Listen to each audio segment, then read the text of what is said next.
You,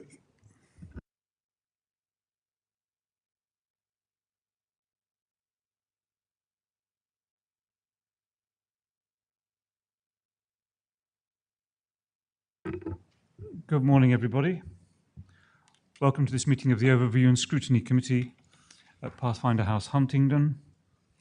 For members, there's no planned fire drill today, so if the fire alarm goes off, it's real and the door's there, and I think members know where the facilities are.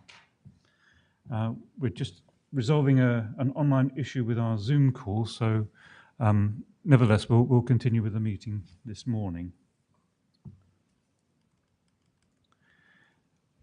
And can I turn to you for any apologies today, please? Thank you, Chair. We have apologies from Councillor Atkins, substituted by Councillor Bradnam, Councillor Goldsack, substituted by Councillor Count, Councillor Kane, substituted by Councillor Shepherd, Councillor Niche, substituted by Councillor Corney, Councillor Van der Weyer, substituted by Councillor Fain, and Councillor Hasib, substituted by Councillor Bai. And we haven't heard from Councillor B? No, okay. And we are quorate. Yes. Indeed we are. Smashing, thank you. Are there any declarations of interest from members present? I see no hands, so I say that no, there are none. Can we now turn to public questions? Have we received any? No public questions. Thank you very much. Now moving on to item 4, minutes of the previous meeting and the action log.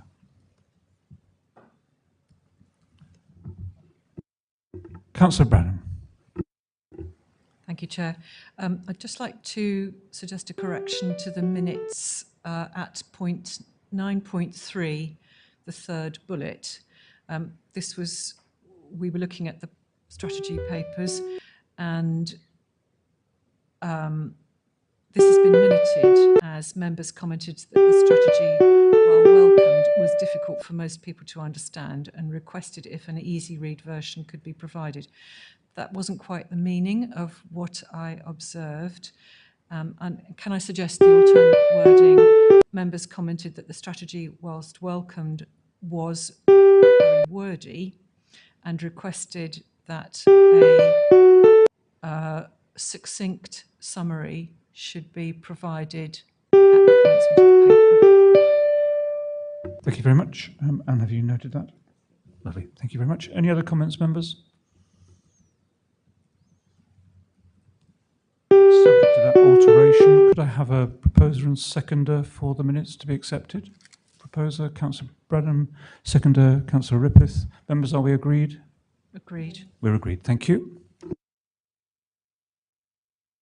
Can I now move on to item 5, the improvement plan? And I think, Nick, you're here to present this particular item.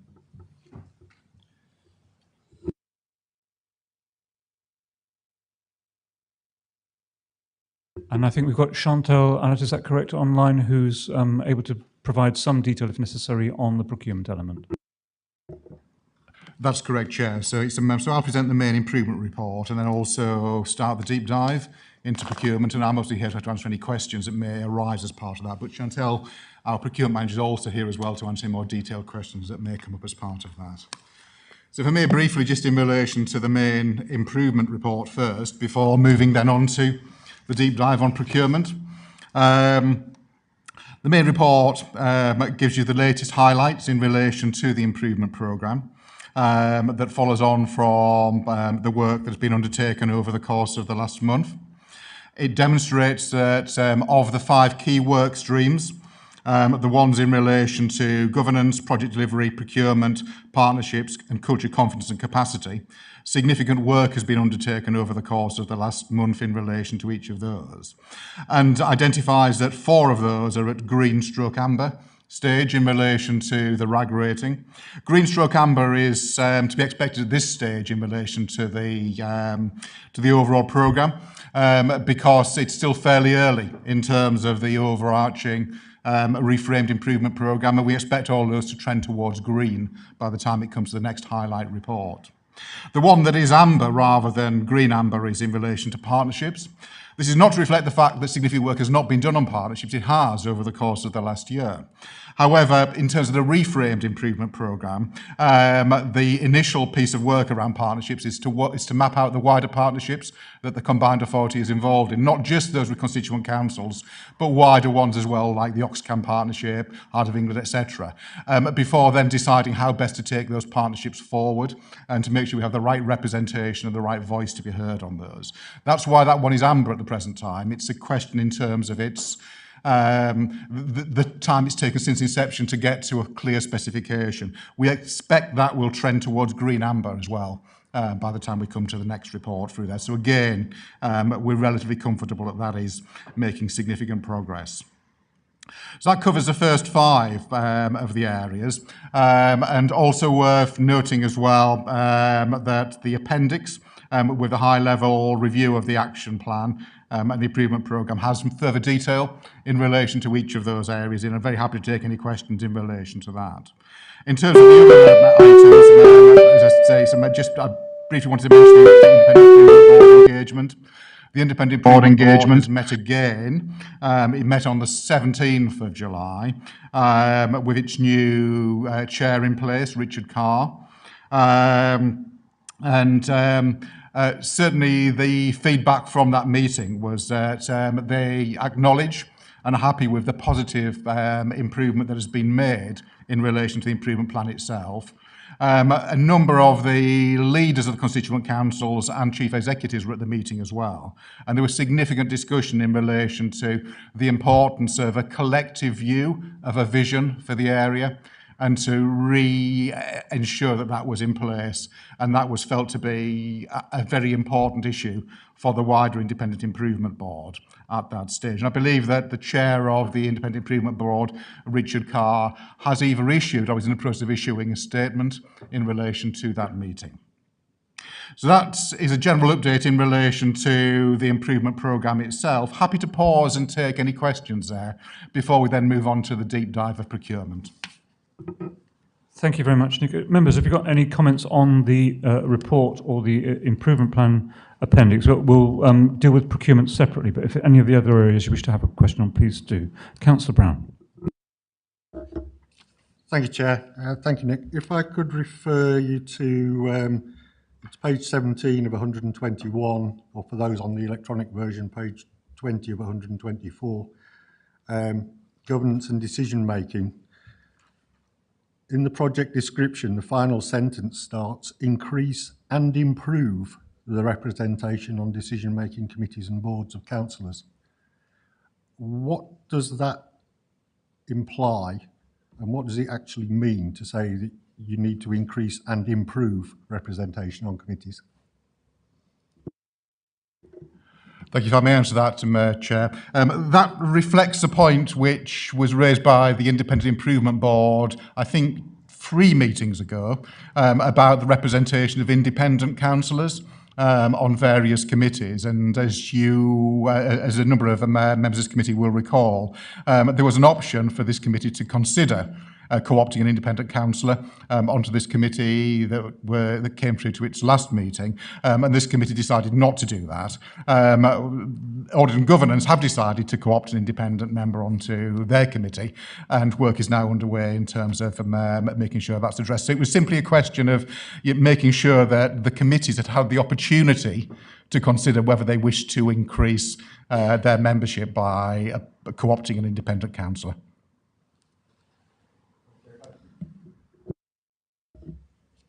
If I could just come back, yeah, okay, I get that that is increasing representation. No, yeah, fine. But what about, what's this, why do you use the word improve the representation? Thank you. If I may, I believe that was a word that was used by the Independent Improvement Board when it asked us to consider looking at the independent councillors. So we were merely reflecting that back through there. But I'm very happy to go away and look at that phraseology again in relation to that. The intent for the Independent Improvement Board was simply to make sure that we'd considered the issue in relation to independent councillors and whether that could improve rather than would improve. So I shall make sure that is that's updated. Thank you. Thank you very much. Councillor Bradham. Thank you very much, Chair. I think certainly at our last meeting, part of the confusion was caused because of the use of the word independent in two different ways. It was not clear to us whether it meant an independent person from outside councils or a politically a councillor who was of the independent party, or an independent councillor. And so I think that's what's caused the confusion. Just I observed that, and I think that's why we didn't appoint at the time. It wasn't clear what was meant. Councillor Hassel. Thank you, Chair. I was really gratified to hear that lots of the green amber on the improvement plan is going to trend towards green, but we'll no doubt dig deeper down as we get into the procurement process. But I would like some assurance that you now have sufficient staff to deliver the procurement programme, and the trend will definitively go back to green. Do you have lots of open vacancies? At the present time, in relation to procurement, we have one permanent member of staff, which is Chantal Allard, who's with us, and a number of interims covering roles. And we intend to move to, once we've got the agreement, hopefully from the board, I wouldn't like to second guess what might come there, then to move forward in terms of appointing those on a permanent basis, albeit the market is quite tight for those officers at the moment.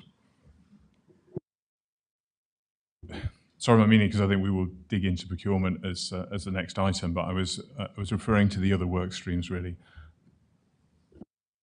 Thank you.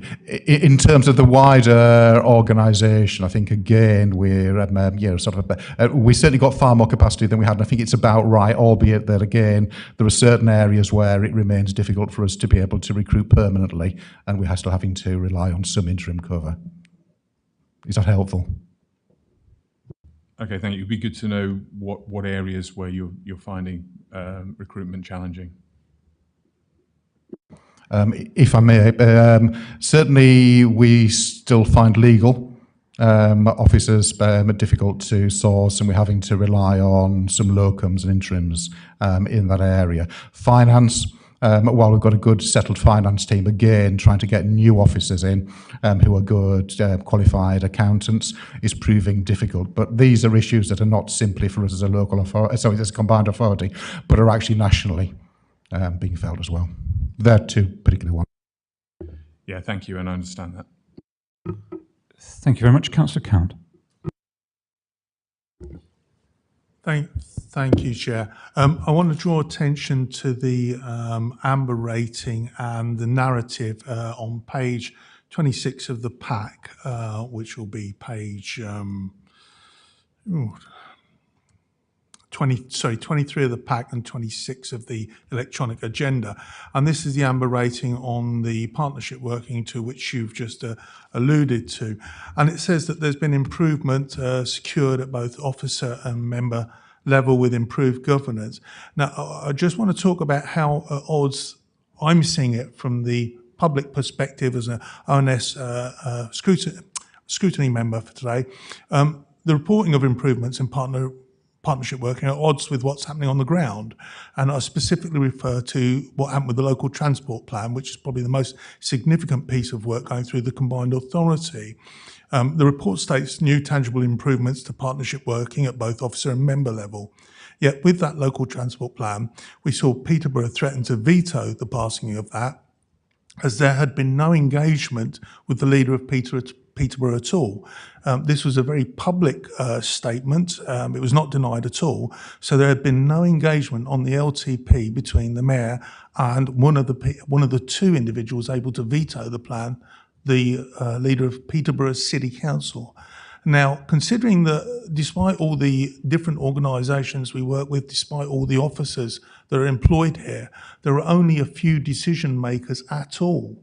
And if you don't sort out the partnership working between the mayor and his partners at that level, at the political level, which is specifically, members are specifically membered in this report, you might as well put down a red rating, because decisions can't happen without that, with that element. So I think that this is really worrying. It's now staggered past that crisis because the paper was withdrawn, only to go into a new one because now I understand that the leader of Cambridgeshire County Council is threatening to veto on the basis of changes that were made without her being discussed, having the matter discussed with her.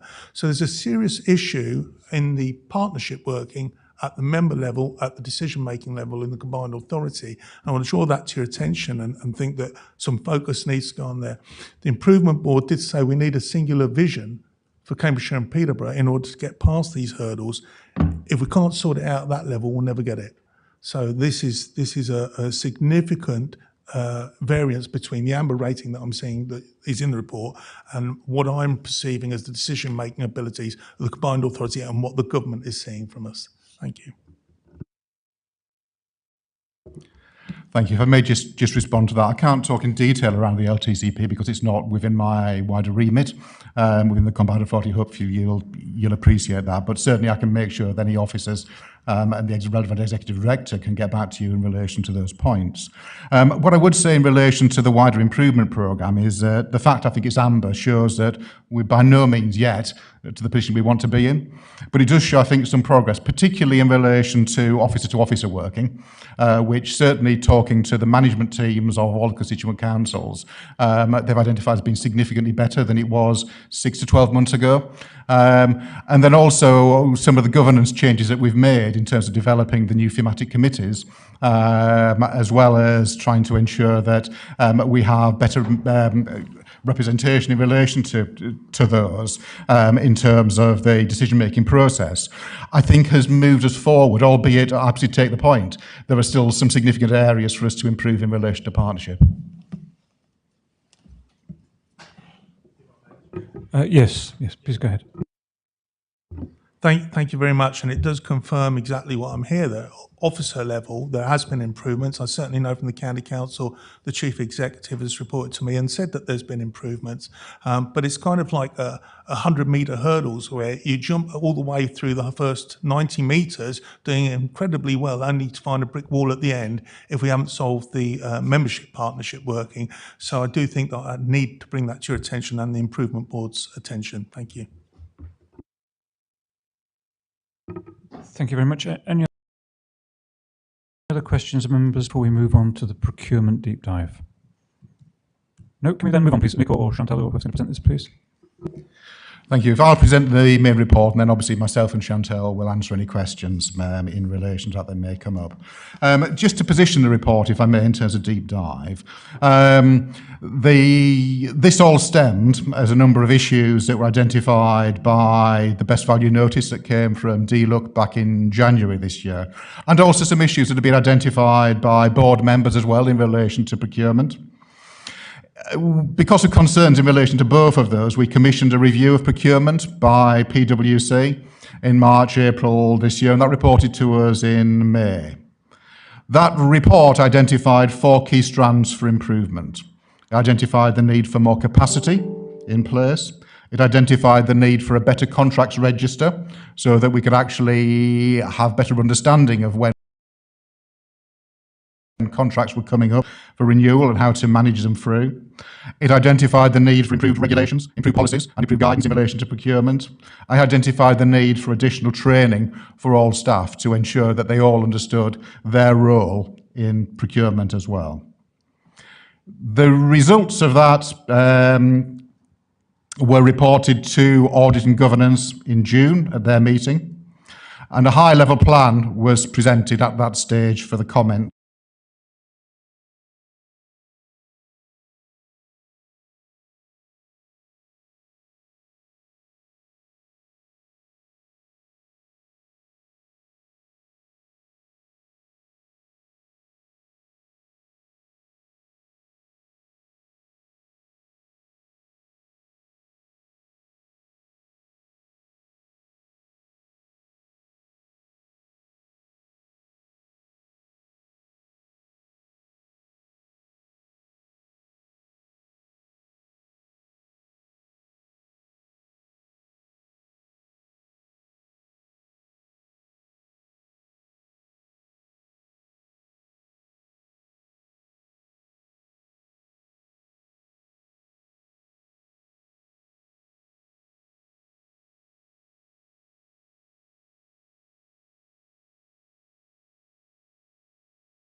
Absolutely. I've always been a great fan of not reinventing the wheel when we don't need to. And there is much good practice we can learn, not just in procurement, of course, but across a wider set of areas from our constituent councils. And when we've drawn together the revised contractual procedure rules, we have actually had a strong eye to them, as well as in the strategy and the policy. And the contractual procedure rules, which are an annex to the Constitution and will be approved as well, and hopefully are going for approval to the board on Wednesday. A lot of those, in terms of the draft issues in there, have been taken from discussions with the wider procurement areas and the monitoring officers and legal services and procurement services of the constituent councils. So we've taken that on board where we can, and they say looking at best practice. The other option for us down the track, although we haven't yet looked at it in any detail, might be, because I know the constituent councils are suffering at times with difficulty in terms of recruiting procurement staff, is whether or not there is an option for us to develop a centre of excellence across the area where we can share more procurement knowledge and staff. But that will be another option for us to look at as we develop the action plan. Thank you. Yes, we'd like to come back. Thank you very much. And I note recommendation 3, bullet 2 from the review, which is on electronic page 39 of our agenda, refers to establishing a procurement hub where all procurement-related documentation, templates, terms and conditions, etc., for the full procurement process can be held. And it just occurs to me: are you suggesting then that might be cross authority, in other words, or are you suggesting that would be just for the combined authority on its own, or are you suggesting that procurement should start to be considered across district councils as well and city councils, which I'm not sure I would be in favour of, but I just wondered what's the intention of that. Thank you. If I may, I think we probably need to maintain our own documentation. I think the issue is more about some of the specialist procurement areas. So let's take, for instance, the specialist procurement area that we'd hope to get a procurement officer in focusing around skills.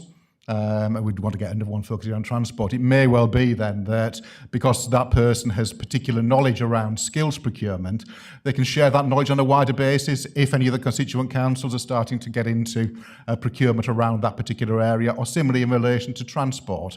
So those are areas where I think there is an opportunity to be able to share best practice and knowledge, and hopefully find a mechanism that would ensure the best possible use of public funds in those situations, where we have that specialist knowledge and make that available across a wider area. That was more the sense, rather than actually having a single body in place to do procurement for everybody. Thank you. Chantal, I don't know if you would want to comment in relation to that.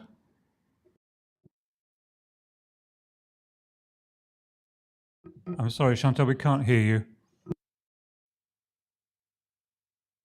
I think it's volume this side. Just 1 second.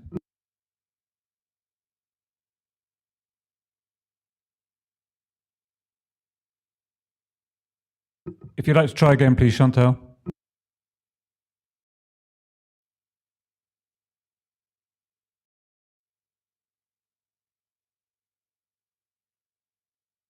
Have another go. We can barely hear you. Just 1 second.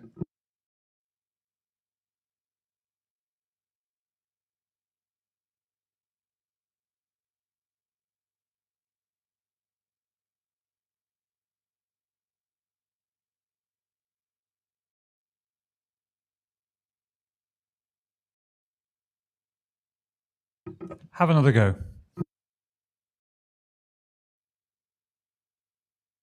I'm sorry, we can't hear you. Nick.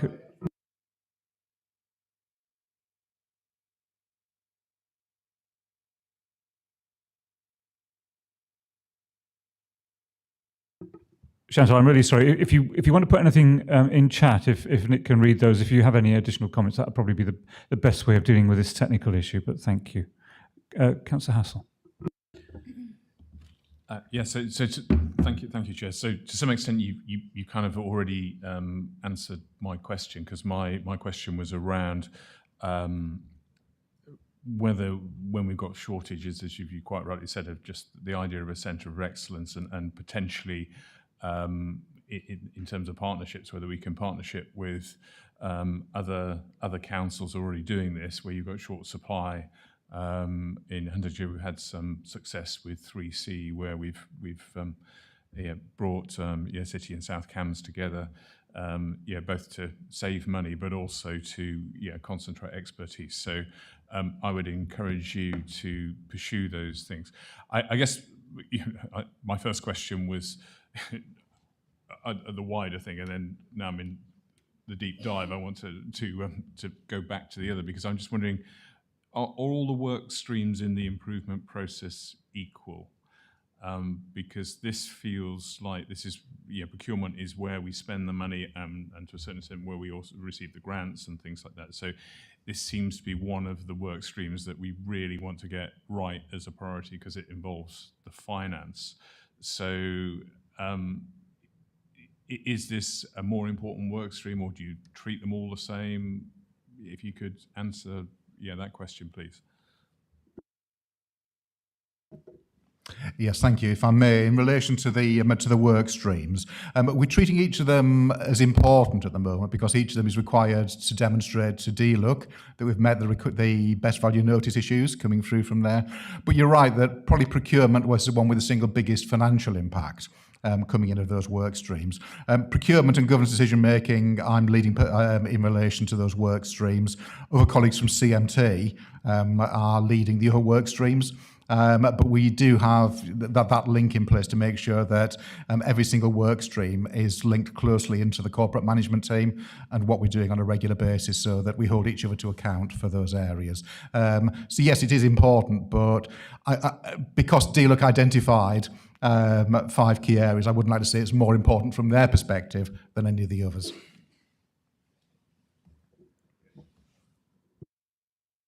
Yeah, but just to come back on that one, is we're in a situation where it sounds like we're quite desperately short of resources in this area. So do you have a sort of a high degree of confidence that the board will approve those extra resources, which I'm assuming will take it potentially off those resources from another work stream? So if you could just talk me through that piece, please. Thank you. I'm hoping that the board will approve the resources. The resources for the remainder of this year will come from the already approved improvement programme budget, but they will need next year to be built into the MTFP, the medium-term financial plan. And of course, that will be against other potentially competing priorities. So absolutely, I think it will be. I think because procurement itself, as you can see from having one excellent officer in place rather than a number that you expect for an organisation of our size, has been under-resourced in the past. I think because we have that clear view as well from PricewaterhouseCoopers as an external body, that I hope that the board on Wednesday will give that go-ahead. But of course, I wouldn't like to second-guess what the board will do. Thank you. Chantal, I'm reliably informed everything's now fixed. Would you just like to have another go and see if we can hear you? Perfect, lovely. Did you have anything to add to that particular question? Thank you very much, that's lovely. If I could now move to Councillor Count, please. Thank you, Chair. Just to help in the line of direction I was going, could you briefly describe in very simple terms what's meant by best value, how it's protected in law, and the implications for the taxpayers of this country?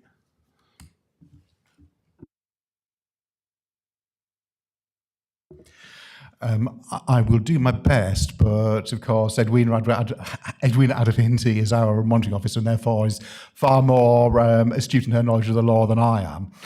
However, best value is something that is a requirement for the vast majority of local authorities under the best value requirements of the 1972 Act, and then the 2017 order, the statutory order that set up us as a combined authority, also made us a best value authority with a view to be able to do that. Best value effectively means that we need to ensure that our actions are as effective and efficient as they need to be to ensure the use and probity of public funds. So in relation to that, and I will ask Edwin to come in a minute in terms of the full legal definition, but from my perspective, it's ensuring that we have the right processes in place, the right decision-making in place, and the right strategies and policies in place to ensure we can demonstrate the effective decision-making and use of public funds moving forwards. Edwina, if I may call on you, if that's okay, just to give a full legal definition.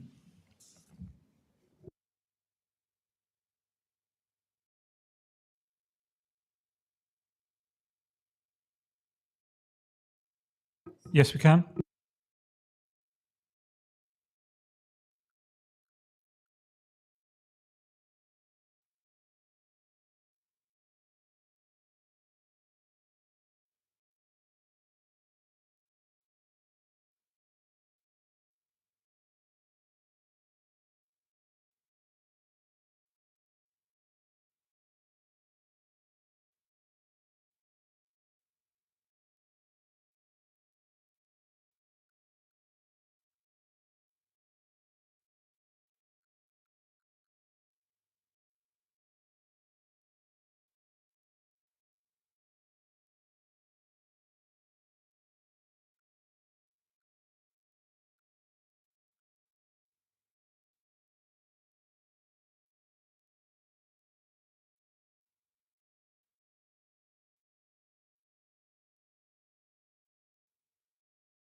Thank you. Councillor Camp, did you have anything to come back on?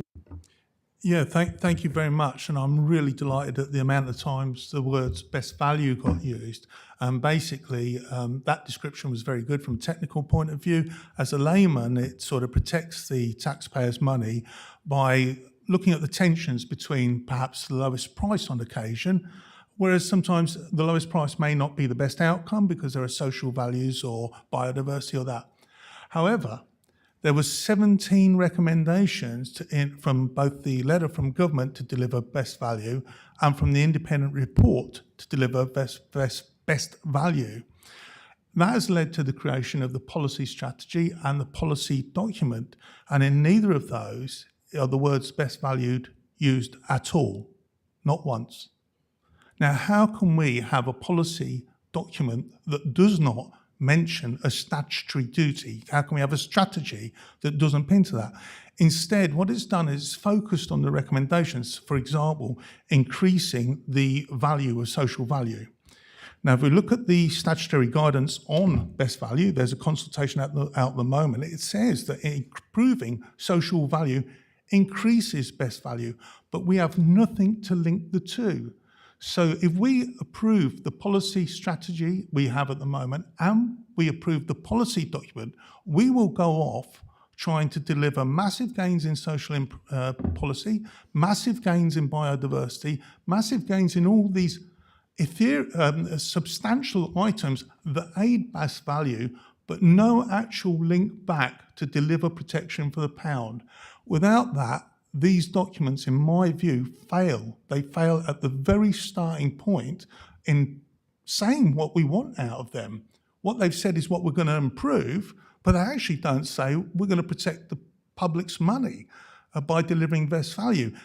Considering that the notice from government was all about best value, and like I said, the report and that letter mentioned it 17 times, to not actually have that in the strategy or the policy document, I think we failed. I could not recommend this to the board and say go ahead with this. I'd welcome some comments, but they're just, those words just aren't in there. And you said they're protected in law, so I'd welcome some comments back. Thank you very much. Nick, if you'd like to respond to that, I mean, I think the issue is that we're not recommending but noting, to be fair, but it's very important to make these issues known. Thank you. Thank you. I think it's an incredibly important point that Councillor Count makes there, because best value, by the fact it is a statutory responsibility, is key to every single thing that we do. And it's covered, I think, in the fact that in the delivery, the opening sentence, Cambridge Peter Combined Afford recognises its responsibility for procuring the delivery of its corporate objectives in an economically, environmentally and socially responsible manner. So because of that, because it's a statutory responsibility in terms of best value, and the economy side is clearly drawn out in that introduction, I would suggest that no procurement officer or contracts manager or officer decision maker would consider something that doesn't demonstrate effectiveness and efficiency in terms of best value, as well as some of those wider angles in relation to the policy focus on the topic areas that's covered in relation to that. However, I do take on board the point that, as with all these documents, there could be further improvements that are made. And I'm more than happy to consider with Chantel and Edwina a change to document to draw out best value on a stronger basis, if the feeling of the Overview and Scrutiny Committee is that it needs to be more centre and forefront in relation to the things that we're doing within that policy. It will be in terms of the way we operate, but if you believe it's more important, it's equally important to have that in the policy, then I'm very happy to take that view on board and to suggest that as a potential change to the board on Wednesday. Councillor Cannon wants to come back on that.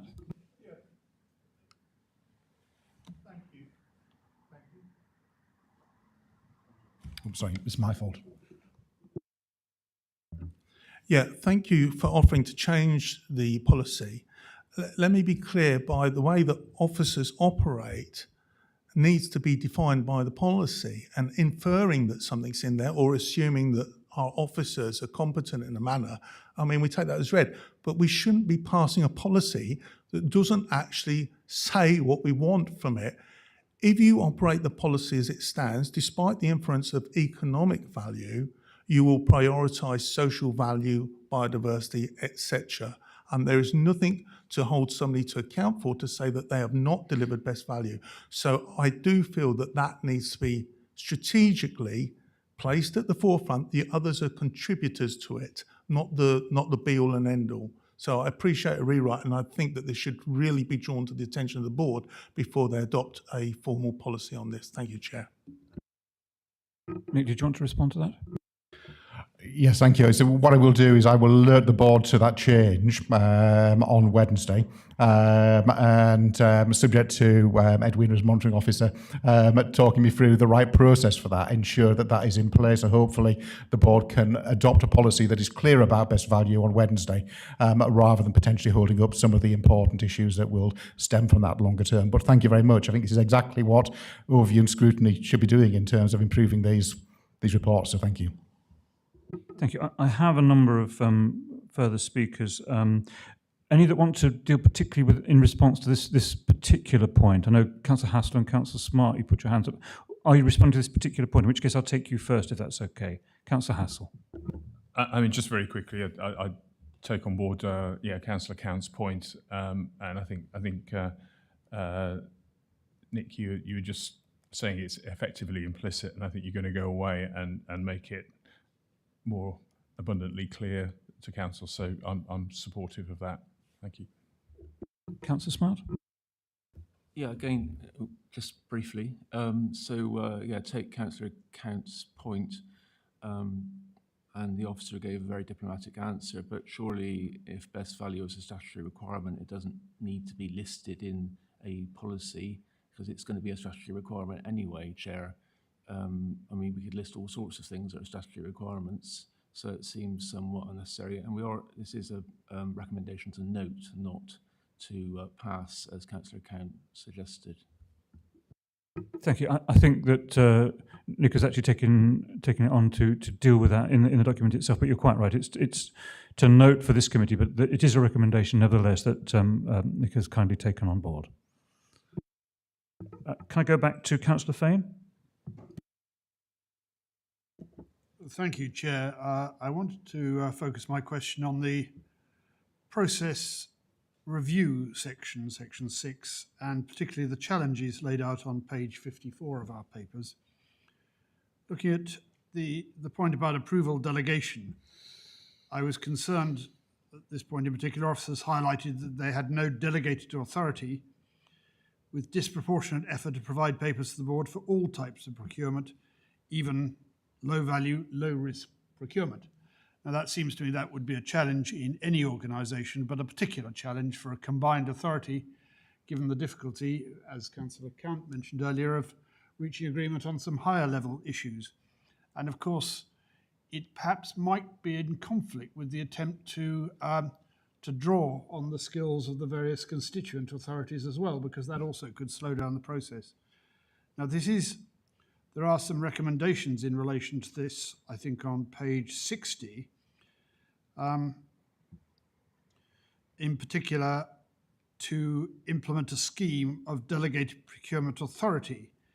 But I wasn't quite convinced whether this goes far enough to deal with that particular challenge, and I wondered whether Mr. Bell would like to comment on that. Thank you. I'm very happy to do that. I think this issue you rightly raised, not having the proper delegations in place means that we lack clarity at times in terms of whether things are an officer decision, a member decision, or indeed where that decision point lies. We have the contract procedural rules, which are going to the board on Wednesday again, which are far more detailed in relation to how decisions are taken, the various levels that procurements can operate at. And certainly Chantal and Edwina can answer more detail on that if required. But also at the September board, we hope to bring through something called the Single Assurance Framework that I believe has been mentioned before, certainly to Audit and Governance Committee, and I think at Overview and Scrutiny Committee, that we're working through. And that will have a series of delegations attached to it that will start to address some of these issues. So again, that will be a decision not for this board in July, but for the September board, because it's important for us to link that piece of work in terms of delegations to the development of that Single Assurance Framework, which is a requirement on us from DLUC and other areas in terms of how we prioritise projects and take decisions prior to procurement. So hopefully that's helpful in terms of an answer. Thank you. I have Councillor Bradham again. You're okay. Lovely. Thank you. Nick, thanks very much. That's a very very broad look at this particular issue. The question for me is, sitting in your financial role, of course, you're expected to review contracts as they come through. Does this give you confidence that you're not going to simply have to roll over contracts without having due consideration of them, and that you're going to be put in a situation where you don't have full control of this? I just wonder what your view is once this is introduced.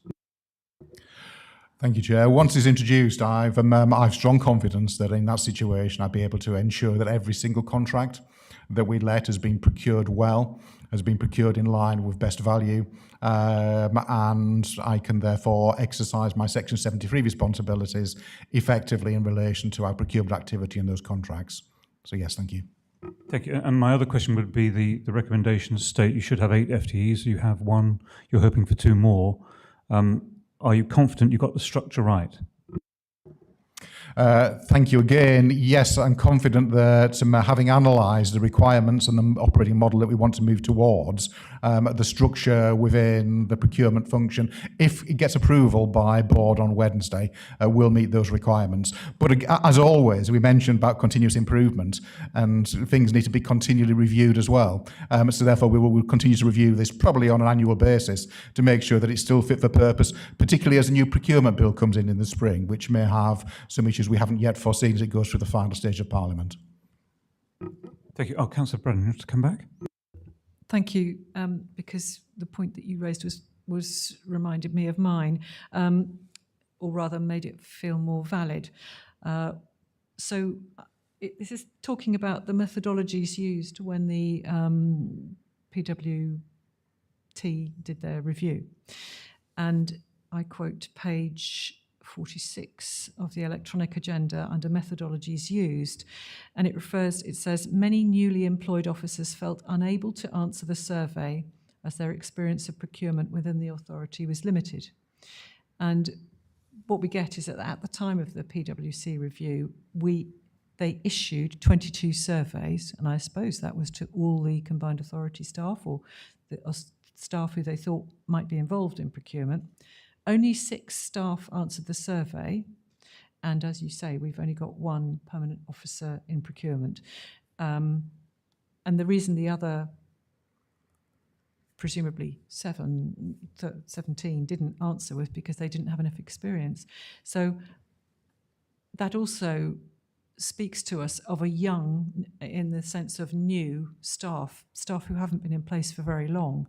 So I'm very glad to see the emphasis on training, but also it suggests that there's been a relatively maybe fast recruitment, and we need to support the staff to be able to do the jobs we need them to do, but we also need to be employing the right staff. I suspect in this case it says their experience within the authority was limited, so they didn't have enough time to have really established what was going on, and that's not a criticism, it's just they hadn't had time within the authority. And I just wondered, could you comment on how you feel that is progressing within the authority? Thank you. Very happy to do that. You're quite right that certainly when at the point that the review was done, the predominant work of which was during late March and early April, there were quite a lot of new people still within the combined authority.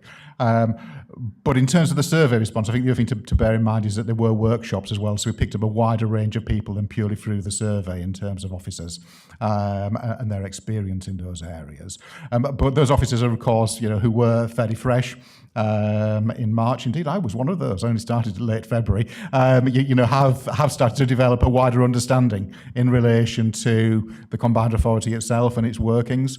And I think certainly they are now becoming more expert in that. We have provided direct procurement expertise. I know Chantel has worked closely with a number of those people who are doing procurements, and the aim is for us to do far more of that in the future once we have that. Hopefully, approval on Wednesday and the capacity in place to be able to appoint to those other roles. So yes, it is improving, but it's as always, staff turnover has significantly reduced as well. It's probably worth noting since probably about 12 months ago. So therefore, we are now a more settled team more generally across the combined authority, which is always useful as well to have.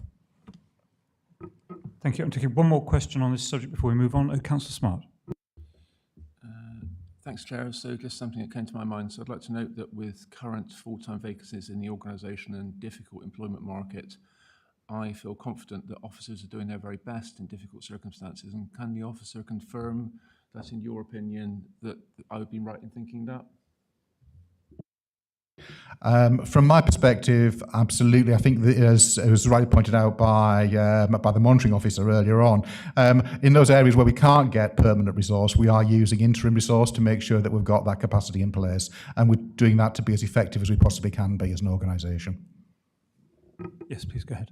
Yeah, sorry to come back, but just to be clear, my question, maybe I spoke a bit fast, but is that officers that are working for the organisation full-time now are doing their very best in working for the organisation? if I may, I can't think of a single officer who isn't doing that and isn't working, as hard as possible to improve the organisation, to improve the lives of the citizens and communities around Cambridge and Peterborough. Thanks very much. Members, I propose that we close this particular item. Thank you very much for taking on board the request to consider best value in this report before it goes to the board. But committee requested to note the progress against the stated areas of improvement identified by the external auditor in June 2022 and the best value notice received in January 2023 as reported to the Combined Authority Board on the 31st of May 2023, and to note the development of the procurement improvement plan to address identified areas of improvement. Members, are you happy that we go ahead? All agreed? Agreed. Thank you very much. Can we now move to item 6, please, implementing the scrutiny function? Anne Garnier to present this particular report. Thank you, Chair. So following on from the Overview and Scrutiny Committee meeting in June and the decision to implement the new scrutiny arrangements, this report provides an update on the progress in delivering the outcomes. The report provides the committee with details regarding the lead rapporteur roles and requests that the committee consider nominations. The report further seeks to propose a work programme for consideration, which takes into account the agreed approach to overview and scrutiny in line with option A, ways of working agreed. And the proposed work programme provides the suggested informal meeting dates where the Overview and Scrutiny Committee will review the performance dashboard, major projects dashboard and improvement plan highlight report and the forward plan to help inform their work for the year. So happy to take any questions. Are there any questions at this point from members, please? Councillor Rippeth. Just the rapporteur roles, it'd be quite handy to sort of know the more specifics on the time and the actual kind of where you need to be, what you need to do, nuts and bolts of it before people put themselves forward for them. We can provide more detail around how much time would be required of members for those roles. Sorry, what was the answer to that? I didn't quite catch that. We can provide more detail for members around how much time is required for those rapporteur roles. Councillor Bradman. Thank you, Chair, through you. Yes, I would like to understand, for example, in addition to what you have answered to Councillor Rippeth, the likely frequency of meetings, the pattern of meetings with regard to what they're expecting to feed back to, how they fit together, these meetings, how these groups would feed into a greater decision. I'd like to see something to do with timelines. I'm a great one for a diagram, so that we can understand how these rapporteurs are expected to feed back and to whom and when and how many times, and as Councillor Rippeth says, what the time commitment is likely to be. Thank you. In the past, the lead members have been expected to attend. So if you were the lead member for the Environment and Communities Committee, you would attend that meeting. You may attend an extra meeting with the chair or the vice chair of the Overview and Scrutiny Committee to discuss what questions you may want to take forward. And then you would be expected to, say, report back at the next Overview and Scrutiny Committee meeting what the response to those questions were. Obviously, with the informal meetings we've got and looking forward, there may be a bit more extra work in terms of any deep dives that you might want to take into those areas. Thank you. And I think in addition, when I've been doing the skills work, it's been going to officers and asking them specific details about the particular development as it's developing to see that you're completely au fait and understand it. So sometimes you do need to go and visit the officers as well, depending on where the work programme sits. Councillor Hay. Thank you, Chair. I'm very much aware that there's quite a number of substitutes here today. So would ask if, at least in section B, we're asked to nominate and appoint members to the rapporteur roles for thematic conditions, if we could put that off till the August meeting that we have. And in the meantime, if the answers given today about the length of time, etc., be circulated to all full members, as well as the substitutes, and ask them to put in expressions of interest should they be willing to take on any one of those roles. Because we have to be aware that August still is one of the major holiday months, so we may still be in a position where there's a number of people on holiday. But it would probably be wrong to put off making a decision on who should take on those roles till September. The earlier we can get people in those roles, I feel the better. That's a useful suggestion. Members, are you content that we defer that item and then ask for any expressions of interest? Clearly, we have so many substitutes, it's going to be really unfair to ask members to nominate themselves for particular roles if they're not here. Councillor Rippert, you had a question. Do you need a seconder for that, or do we just agree? Can I propose then that we defer this until August, when we'll have further detail, and that you will include the job description rather than just the role specifics, Can I second it? and that we can then have an opportunity for members to nominate themselves between now and that meeting in August. Bearing in mind, in September we'll be the one to actually fix those nominations as appointments. Is everyone content with that process? Agree that process. Lovely. So we'll defer this until the August meeting for the rest of this item. So all we have to do then is to agree the work programme. Members, are you content to agree the work programme? Councillor Coward. Chair, I think that on the scrutiny area, we've covered the rapporteurs, but are we moving on to the combined authority work programme, or is it the scrutiny work programme? No, it's our one. It's at page Apologies, 106, right. I believe. Apologies. Yep, fine. Thank you.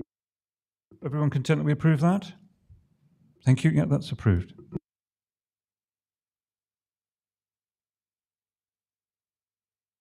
Can we move on to item 7, please, the access to information?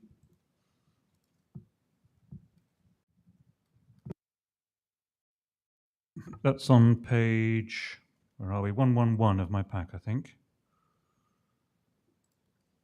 Edwina, you're online to introduce this report? Yep. Yes, we can. Thank you.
Constitutional changes, but it will, any amendments, any updates will be brought before the relevant committees, including this committee and the board.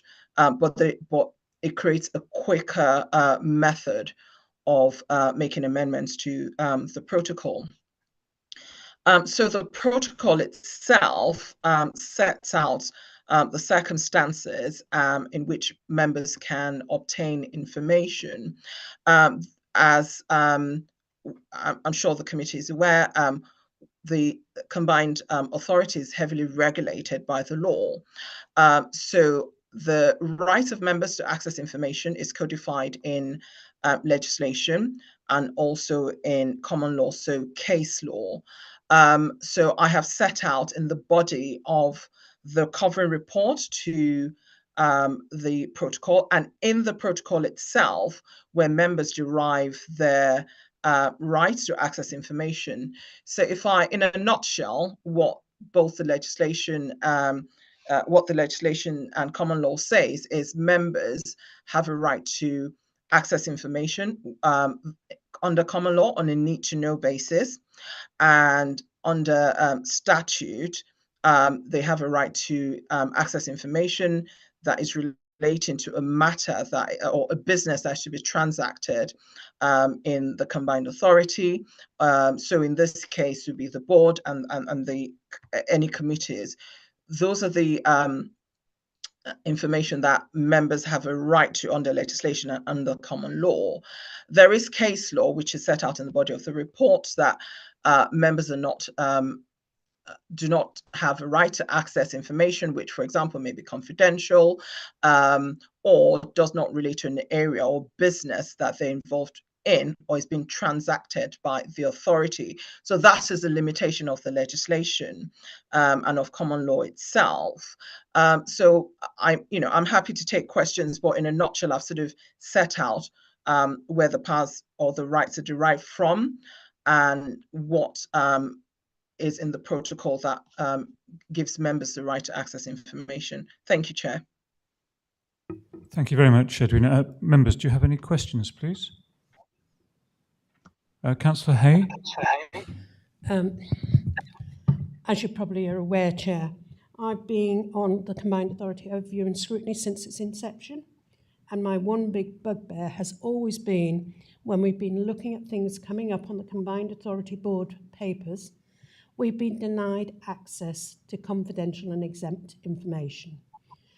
I can understand where not every member should be allowed access, but where you belong to a particular committee where you're expected to scrutinise that work, it seems incomprehensible to me that up until this point we haven't been allowed access.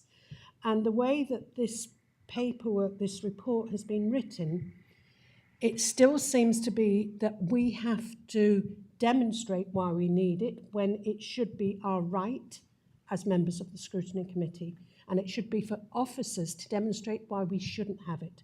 It just seems that the whole report is written the wrong way round. Thank you very much. Edwina, would you like to respond to that point? Thank you, Chair. It is, as I said earlier, local authorities are creatures of statute. We're governed by statute. And as I said, I've set out in the body what statute and common law allows. And the limitations have to do with where there is confidential information or matters that are not being transacted at a business.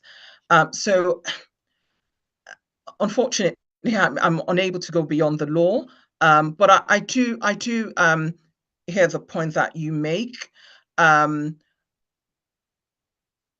But I suppose then it's whether this authority is willing to go beyond statute and powers available in statute. But as you know, the legal advisor to the CPCA, I'm unable to go beyond the legislation. Thank you, Chair. Thank you. Councillor Hay wants to come back. I would point out that in 3.1, it does actually say there are additional rights of access to documents for members of the Overview and Scrutiny Committee. However, the report in no other way does that show that we have the natural right to request that, and it's for officers to then explain why we shouldn't. It shouldn't be down to us to explain why we need it. Do you want to come back, Edwina? Thank you, Chair. In the body of the report, I do say that. So if you look at, I'm not sure what page it is, but it's the part that starts with it's not paragraph 29, and I talk about section 10 of the 2017 order, which provides additional rights of access for members of overview and scrutiny. But then the additional rights that it provides, it's still limited to any document in possession of the combined authority or the mayor, and it contains material relating to any business that has been transacted at a meeting or any decision that has been made. So that additional right has to do with businesses that have already been transacted. And I think that the issue that you take is with businesses that are to be transacted, which the legislation doesn't give me any wiggle room. The legislation says if you want information that is relating to businesses that have been that are to be transacted, then there are limitations. But matters that have been transacted, yes, you can have that additional information. I hope that answers your question. Thank you, Chair. Thank you. And it does strike me that's going contrary to what we've been trying to do, which is to enable us to be more forward-thinking in terms of our approach of scrutiny with officers. So it may be some additional thought needs to be taken there. But can I just move on to Councillor Braddon for your question, please? Thank you. If you'll forgive me, I've got two parts to my question. I support Councillor Hayes' wish that we should have access to information without having to... Right, okay. Who was it, Rumsfeld, who said you don't know, that expression about you don't know what you don't know? How can we ask for information that we don't know exists when it actually might relate to the work of the authority? We need to be provided with the information that is necessary. I hear what the monitoring officer advises about business that has been transacted, but let's think about it. We in this Scrutiny and Overview Committee are responsible for also thinking in terms, we set strategy. How can we possibly make informed suggestions about strategy unless we have information about things that might happen in future? This is a fine point, perhaps, in law, but I take us back to the statement that, if I can find it, I think you said, Edwina, that in statute we have right to access to information related to the board and committee activities, but that it was under case law that members do not have a right to confidential information relating to an area of business. Now, I'm not sure how that plays out when we're trying to make practical decisions on the ground about how we're going to spend money, how we're going to commit our officers to do work that's necessary. That's my first point. My second point relates to the fact that in the policy, it should say somewhere that all references to members should include substitutes, unless there's a very good reason not to. Witness today, there's a large number of substitutes around the table today, and so we should be given the information as well, unless there's a strong reason not to. And in those circumstances, perhaps a special meeting needs to be arranged, where if something that we want to look at might be considered problematic in terms of whatever, we need, specific people need to be sent the information so that they can scrutinise the work adequately. So I'd value a response to both sides of that, please. So it's members and substitutes. Thank you. Edwina, would you like to comment? Yeah, thank you, Chair. So Regulation 10, which I'm cited in the report of the CA Overview and Scrutiny Committees and Access to Information Order 2017. If you look at Regulation 10 and Subreg 3 under that, this is where the limitation comes in. It says that no member of an Overview and Scrutiny Committee is entitled to a copy of any such document or part of a document as contains exempt or confidential information, unless that information is relevant to 1, an action or decision that the member is reviewing or scrutinizing, or any review contained in any program of work of such a committee or subcommittee, or of a document or part of a document containing advice provided by a political advisor. So, like I set out in the report, it's not that the committee, the Overview and Scrutiny Committee, would not be able to access all confidential and exempt information. There are just limitations to it. So one of it will be, like I said, matters that have been transacted. that have been transacted. And the other part is unless the overview and scrutiny have a base key involved, which is one of the first things I said. If you're involved or dealing with the matter or looking at it as a committee, then you can have access to that overview, to the exempt information. So for example, matters that are going to the board that are exempt, but you're not dealing with, the Overview and Scrutiny Committee under the legislation would not have access to that information unless it falls into that category of an action that your decision that you're reviewing, or it's on your program, alongside matters that have been transacted. So that's where the limitation comes in. It's not a blanket, you can't have access to exempt information. It's just that there are limitations to it, and I've set it out in the report. Thank you. I think Councillor Braddon, would you like to come back? Thank you, Edwina. And what I wanted to point out was that you said earlier that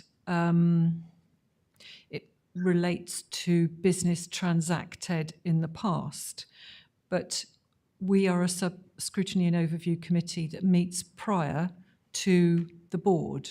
In other words, in theory, if we're doing our job properly, we should be able to be in a position to be looking at papers, adjusting them with time for amendments before they go to the board, so that our work as a Scrutiny and Overview Committee is meaningful and productive.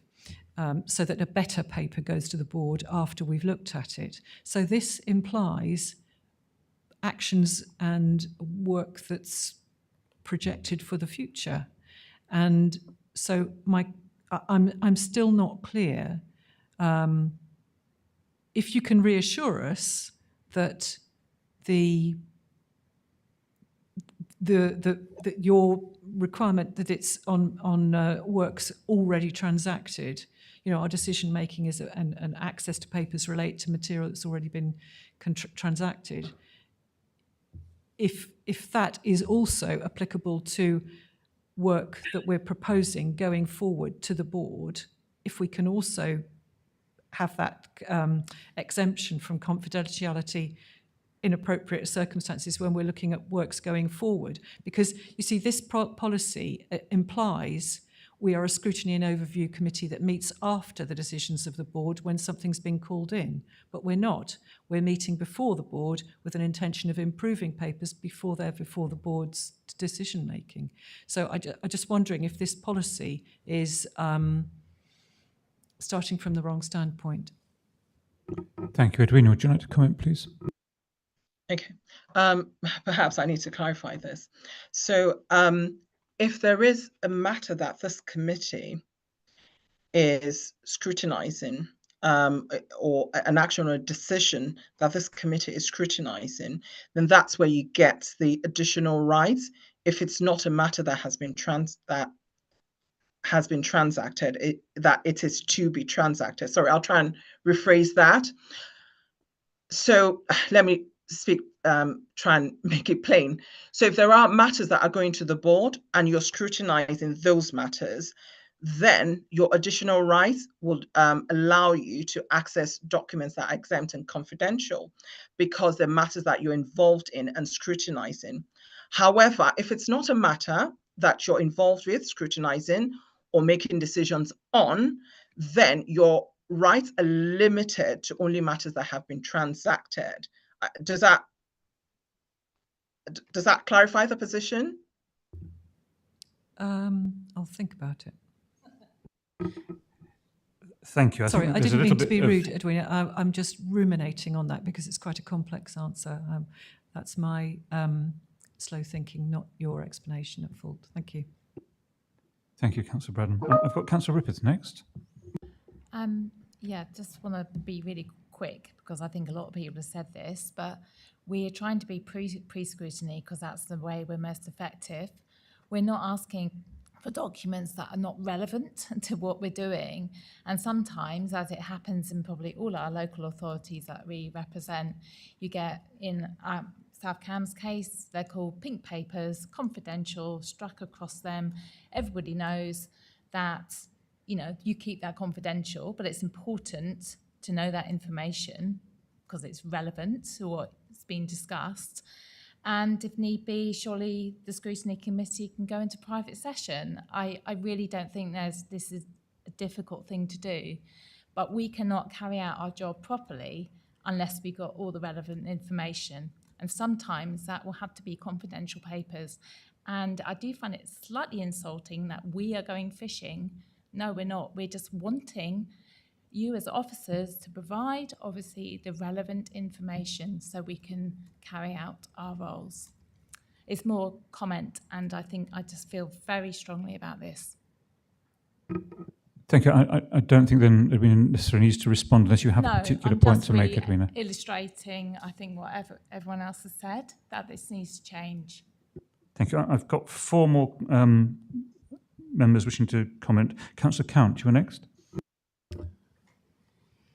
Thank you, Chair. I really agree with some of the comments that the members, Councillor Hay, Bradnam, and just now have been made. You know, the paper seems written the wrong way around. And I don't think that anyone is asking anyone to breach or extend the law here. It's the way that it's been approached. So the reason for the paper, if I might remind everybody, is just because this committee was upset because it wasn't getting access to information that it felt was vital to do its job. So it was decided that the officers would go away and help draw up a protocol. I'm surprised it's not a constitutional matter, but a protocol in dealing with it. When you get comments, I'm going to refer to page 115 electronic pack, officers should speak to scrutiny members to ensure they understand the reason why information is needed.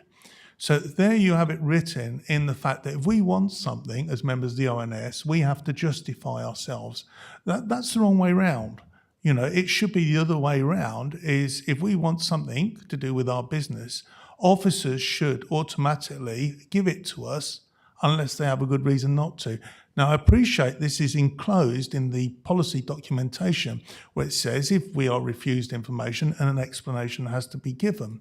But it's just written the wrong way around. We've brought the law into this and you know, the presumption in law is innocent instead of innocent until proven guilty. But actually this paper is written the other way around. We suspect you of abusing your right to information, and therefore we're going to set out a protocol that clearly defines what your limitations are and don't breach them. What it should have been written was a protocol for officers, not for members, and saying overview and scrutiny members have a right to all information relating to the business that they transact, unless you can prove underlying another following criteria and go and explain to them why they can't have it. And that would have been a very different paper and a very different feel to it indeed. And that, I feel, is the crux of the issue here. We have to prove why we want it, and we're disenchanted with the way it is at the moment, rather than an automatic right where officers have to look at this level of detail should there be something they wish to refuse us.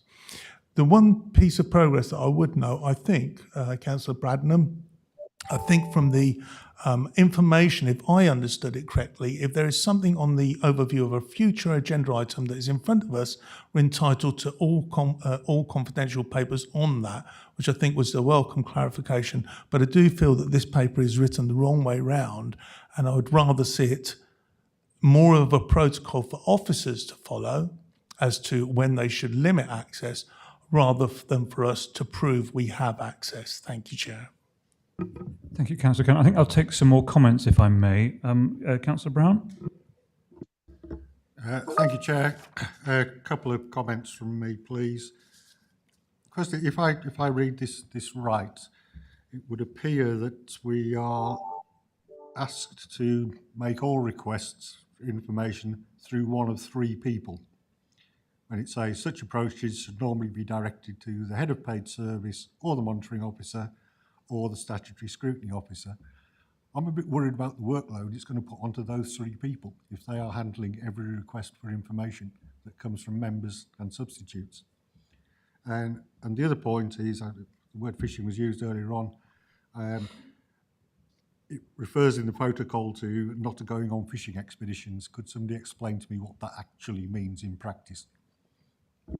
Edwina, could we just deal with that particular point? Was that a specific term that you used in fishing expeditions? Does it mean something specific, please? Yes, so that term came out from case law. That's where the term fishing expedition came out from, and that's why it was recited in there. But I do take the points that perhaps that may be seen as not complimentary of the committee. Thank you. Councillor Smart, you're next. Yeah, thanks, and through you, Chair. So what Edwina says makes complete sense to me. Councillor Hayes seems to be suggesting that the CPA break statute. Councillor Bradnam states meetings before or after the board is significant to the job that we do. I don't consider that to be the case. We are not leading, but checking what the CPA does. We are an overview and scrutiny committee. We're not running the show. Thank you. Councillor Hassel, you had the next comment? Yeah, it's both a comment and a question. Thank you, Chair. I think, just having listened to Edwina's explanation, that I'm not seeing a huge problem in terms of what we can. My question really is if we are scrutinising something and it's on our agenda, are there any circumstances where we would not get access to any associated confidential information? I guess that's my question. My comment associated with that question is it feels that it's kind of the way that the paper is written, in the respect that it should just really be focusing on what our rights are and making those clear. And I think my fear is, with the paper as it's currently written, is that future ONS may struggle to understand exactly what their rights are. But if, Edwina, if you could answer my question, that would be fantastic. Edwina, could I turn to you, please? Thank you, Chair. So if you are scrutinising a decision or an action, would there be any circumstances that documents may not be provided to yourself?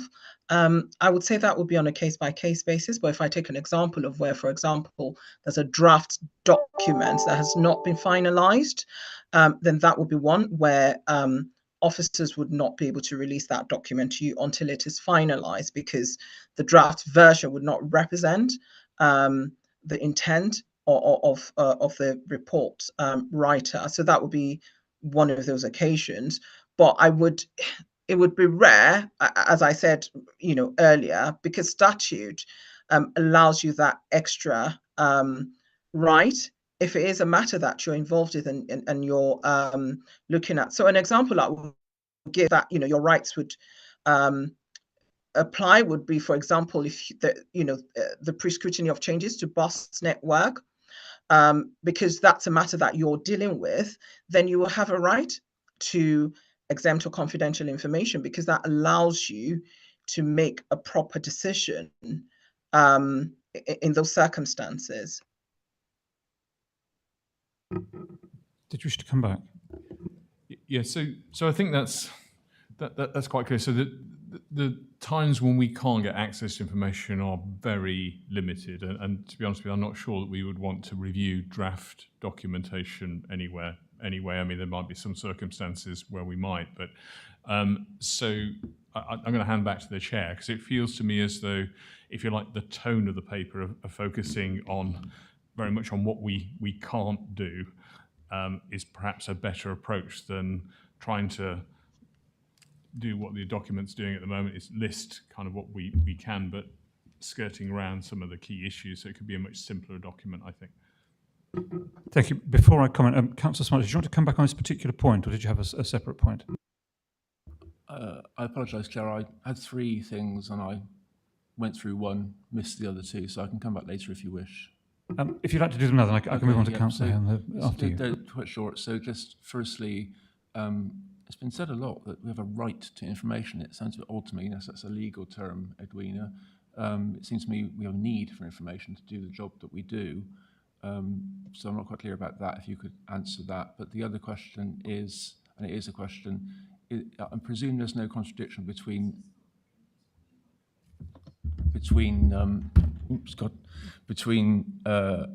statute and FOI, so freedom of information. So I'm presuming that anything that could be FOI'd, we would be entitled to as a committee, and that would be not be blocked by statute as you have laid out, Edwina.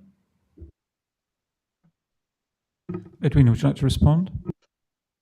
Yes, so the overview and scrutiny audit actually gives you, I think, wider rights when you compare it to the Freedom of Information Act, because under the Freedom of Information Act, there are exemptions available to local authorities to prevent disclosure of information. But as I said earlier, the Overview and Scrutiny Act order actually gives you additional rights, albeit it's limited to matters that you're scrutinizing. But if you go via Freedom of Information Act, if the local authority or the CPCA is able to satisfy itself that it falls within one of the exemptions set out in the FOI Act, then that information is not required to be disclosed. And in regard to your comment about rights and need, the rights really stems from legislation, as I said earlier, and need stems from common law, which is case law that I said earlier, which is the courts have established that members are entitled to documents on a need-to-know basis. Thank you. Thank you very much. Councillor Hay? Yes, thank you, Chair. I just want to go back to something that Edwina said in one of her answers earlier. She said, unless it's on our agenda, then we are not entitled. I would point out that as a standing item on our agenda every time, we have that we monitor the activities of the Combined Authority and that we discuss the upcoming Combined Authority Board of Agenda. And the whole point here is how can you discuss something that's on their agenda if you're not privy to the whole lot of information? This is where this is all stemmed from. I well remember when I very first came onto the Combined Authority, we had an item on that agenda of the Combined Authority Board to do with housing, and there was large tracts of it that were exempt. We weren't allowed to see. What benefit can we give back to the board? I may say, yes, it's not for us to make the decisions, but it's for us to make suggestions, hopefully helpful suggestions. We can't do that unless we see all the information. And I would say, because those two items are on there, we should be entitled.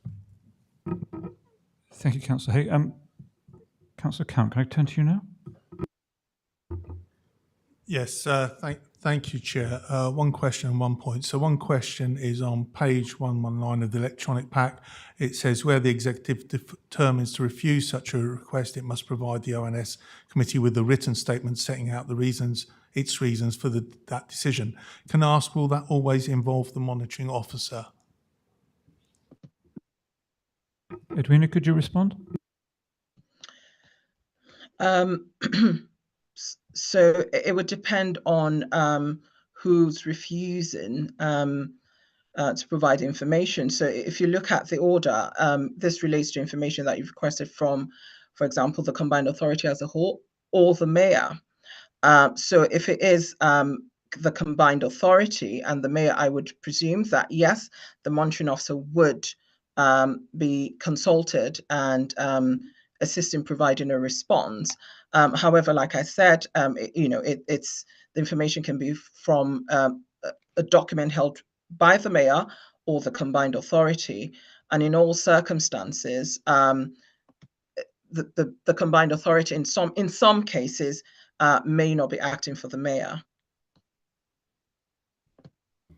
Okay, thank you for your response. It does concern me because the level of interpretation by the mayor, for example, might be different to the monitoring officer's level of interpretation. So that does concern me. The other point I wanted to make, Chair, is as it stands, the recommendation is to recommend this report to the Combined Authority Board. I'm not happy to recommend this myself. I would be happy, although there are levels of detail in here that are that have been answered very adequately. Thank you very much for providing the clarity. I would be happy if it was presented in such a way that the additional statement of the presumption in favour of allowing information as opposed to the presumption of defining what we're limited to was somehow incorporated. I'd be in favour of some sort of action to enable that, but without that, I really wouldn't be voting to recommend this report as it stands. It's defined as a limiting factor, not an enabling factor. Thank you, Chair. Thank you, Councillor Count. Members, if I may sort of review the position we're at, it seems to me the paper is written in a protective way to the authority under statutory legislation to say that we should not be reading confidential or exempt reports that we don't have access or we shouldn't have access to. The difficulty for me is it doesn't actually explain what those classes of information are. What it does say is what we're entitled to look at, and then we get to the difficulty about the way we're reforming the way this committee works. The role of the rapporteurs, for example, if you have a particular role, you have an ongoing deep dive responsibility towards a particular area. So to my mind, that would mean that you should have regular access to information that is currently exempt because you couldn't do that role otherwise. And equally, we've had good examples in the past of trying to scrutinise matters and things are exempted for very good reasons because there may be some sort of commercial activity or something that needs to be kept exempt, in which case we could then move to an exempt session and deal with that, and still the responsibility of looking after that particular confidential information is covered. So I'm going to call for a vote in a minute, but Councillor Braddon, you want to come back? Thank you, Chair.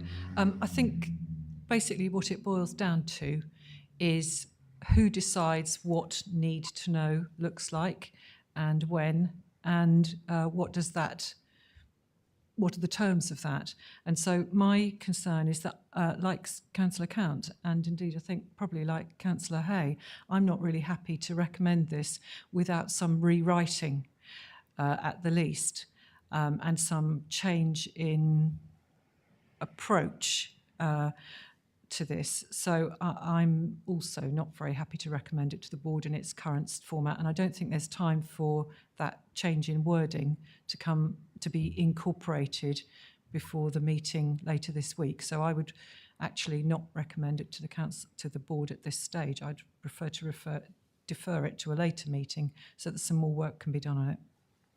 That's a proposal from me. Thank you, Councillor Braddon. Just before I take that, I know that Edwin wants to come back. Can I turn to you, Edwin? I think you had a comment to make. Yes, thank you, Chair. I just wanted to point out and draw the committee's attention to paragraph 3.2 in the covering report, and the I think it's 1, 2, 3, the fourth paragraph in section 3.2. It sets out the source of information that the committee will be entitled to. So management of the authority, particularly on performance management and risk. Also, when you go to the protocol itself, in the section that deals with members' rights to information, in all those paragraphs, it does set out the rights of this committee and what information that you're entitled to have. So, it sets out all those things. For example, it says that, paragraph 2, members are free to request from the CPCA such information as they may reasonably need in order to assist them in discharging their role. That there are other things that are set out in there that clearly sets out what the committee can ask for, and it is only after that the report then goes into the legislation itself and the limitations. But the first part clearly sets out what rights and need to know information that this committee has. That's just what I wanted to point out. Thank you, Edwina. I've got Councillor Count, then Councillor Smart. Yes, thank you very much for that, Chair. It's interesting that the very starting point for that response was paragraph 3.2, which actually it says what we're entitled to, but it also includes the sentence that I highlighted earlier. Officers should speak to scrutiny members to ensure they understand the reasons why information is needed. So there you are saying we're clearly entitled to stuff, but before we get it, we have to explain ourselves. And I'm sorry, but that doesn't fall into the way that I think this should be written.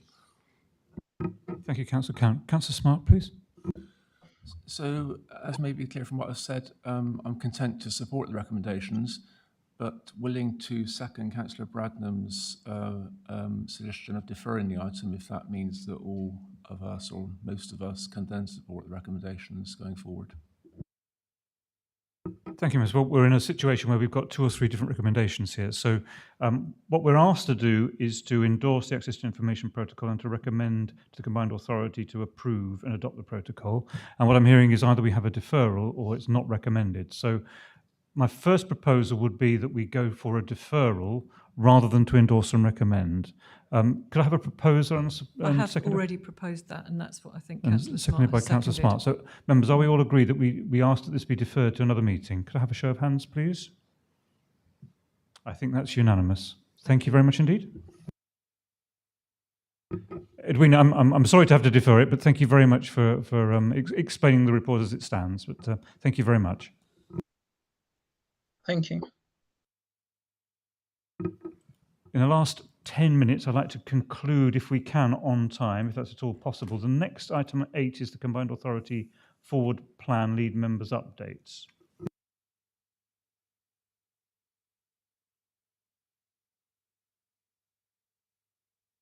Yes, we don't have any lead members, do we? So I think we can move that one on fairly quickly, and thank you very much.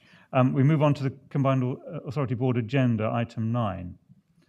Members, have you got any comments on the Combined Authority Board agenda? Yes, Councillor Bradnam.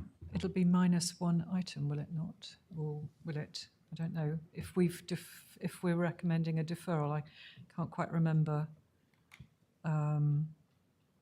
if that's part of the agenda. Let me just pull that up. Actually, I don't think it is. Is it? Oh, I can't see it. Procurement is. That's it. Yes. So 10A. item 10 will need to be reviewed. That's different. So that's member officer it's relations. not due for this current board then? No. Okay, so it won't appear in the agenda for this week. One other thing was, will the points that we've rehearsed about the procurement be is there time to incorporate it into an agenda that's happening on the 26th? Because obviously they will have already received the papers for that. So what is the procedure for that? Can I turn to Nick Bell, who's rushing in from stage right? Thank you. It's, the main issue in terms of the procurement, I understand it, was making sure that the best value area is clear in both the strategy and the policy documentation. I believe that's possible to do by providing the board with a codicil that they can agree in terms of a redrafted opening to both of those documents, making it absolutely clear about best value. And that is possible to do within the course of the next 48 hours. So it should be possible under emergency and urgency procedures to do that. The issue is if we didn't do that, we would then have to wait until the next main board meeting in September to implement this policy and the strategy, which would then have potential wider knock-on impacts in terms of our desire to get on with reviewing some of the procurement work sooner rather than later. So I believe that is a mechanism to use, although I'm clarifying that at the moment with the monitoring officer as well. Yes, go ahead. Another point, and that was, can we just clarify what the process is for the previous item for the access to information? How is that going to be revised? What's the process for that, and will it come back to this committee before it goes any further? I'll turn to Anne. So the recommendation is that you've deferred it, so officers will relook at that and bring it back to the September Overview and Scrutiny Committee meeting for that to then hopefully be approved and then taken to board. Councillor Count, please. Oh, sorry. Go ahead.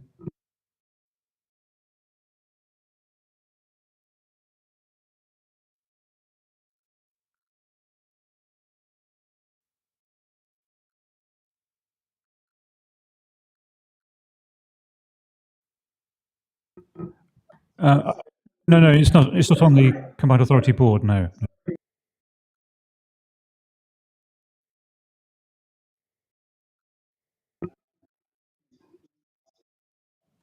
Thank you. That's good to get that clarification. Councillor Count, please. Yeah, thank you, Chair. I really appreciate and endorse the fact that you're trying to get this procurement policy through with the codicil and that works. After we finished debating that, I was just thinking about the actual policy some more. There's a table in 7.1 or something, and it's a tick box against all of the various values that you attribute and how you measure them, economic, social, etc. And it's got, for example, social value will be the first one because it was asked in the answer. Nowhere in that table does it have price or quality, which are two formative building blocks of best value. I am concerned, and I'll leave it to you to sort out with yourselves and the board. I'm concerned that a codicil doesn't actually embed some of the principles in the document, but it depends on how you handle that. I have no idea. I'll leave it to you. I'm sure the board will be able to examine what's in front of them, but I'm bringing your attention to something that I think may prove a difficulty if you just go for a codicil. Thank you, Chair. Thank you. Nick, do you want to comment? Thank you. I appreciate that. And certainly over the course of the next probably 2 or 3 hours in advance of the board meeting, I'll be working through the various options to build in the issue certainly in relation to best value. And I'll certainly look at that table as well. Thank you. Thanks very much. Councillor Smart? Yeah, so Anne never gave a very detailed answer to Councillor Bradnam's question. Fair enough, diplomatic, but I mean, I'm presuming that when the paper comes back after being deferred, it will take into account all that's been said today by members in terms of doing that report again, such that members might feel confident and able to pass the recommendations. That's correct. And you just want to go through the process from this meeting to the next time it's presented? So following this meeting, obviously the minutes we've written up and the comments that have been made by members in regards to the access to information protocol will be passed back to Edwina so that she can then incorporate those into rewriting of the report, which will then be brought back to the committee for the September meeting. Smashing. Any other questions about the Combined Authority Board agenda, please, members? No? I've just been asked to read a note on this particular item is that in future, to enable this item to be more effective, Chair and Vice Chair will identify an item from the board agenda which could be scrutinised in greater detail by the committee. For example, at the September meeting, the LTCP could be discussed with relevant officers invited to answer any questions about the report. So we had a proposal that we would do that to make sure that there was at least focus on a particular point and we didn't try and dilute our time trying to cover all of them. Members, are you content we take that approach? That's agreed. Lovely. Thank you very much indeed. Well, I think we're now at the stage of item 10, which is the date of the next meeting. Marvellous. We have the informal ONS meeting on the 30th of August to be arranged, and that will be virtual via Teams, so no need to travel for everybody. And the next public meeting will be on Monday the 18th of September at 11 a.m, and that will be at the Borges-Viersen Rooms in the Town Hall at Peterborough. Members and officers, thank you very much for attending. Members of the public, thank you very much for sticking with us over the last 2 hours. And